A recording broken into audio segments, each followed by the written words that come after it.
We talked earlier about a little bit about the health care reform.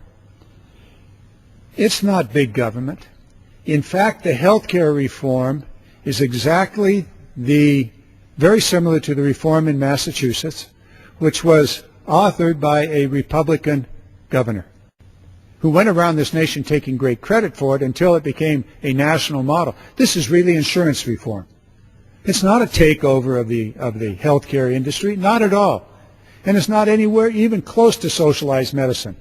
In fact, the public option is not in the legislation at all. It is a reform of the insurance marketplace. It's the kind of reforms that allow my 23-year-old daughter to stay on my health insurance rather than becoming uninsured.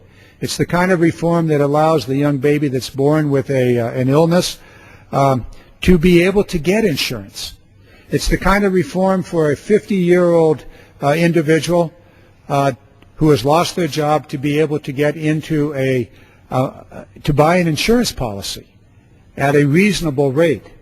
It's the kind of reform that ends the discrimination that every single woman in this nation faces when it comes to getting insurance.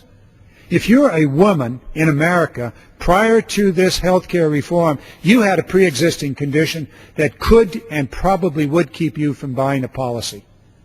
Those discriminatory actions by the insurance companies are over as a result of this reform.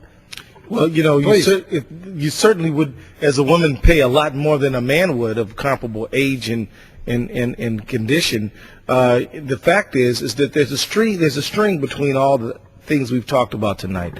We started out talking about the oil spill. We moved on to talk about financial reform.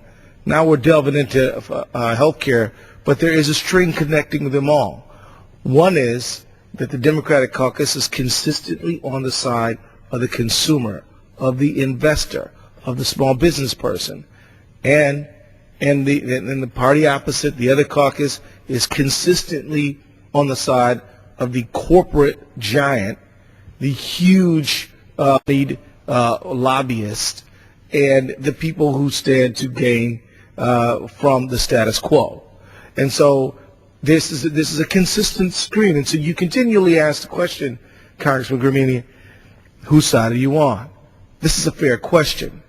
The question must be answered that the Democratic caucus is on the side of the people, party opposite is on the side of the powerful, the well-to-do, the folks who, the large, giant corporate entity. And this is something that I think Americans have got to try to put their hands around, that there is a party who is going to be the one to say, we're going to restrain Wall Street. We're going to make them play by the rules. We're going to enhance the functioning of the marketplace by making sure that there are referees on the field and not in the locker room. And this string is a consistency. It ties us together as a consistent, coherent theme and a message that the Democratic caucus is on the side of the American people. I'll yield back.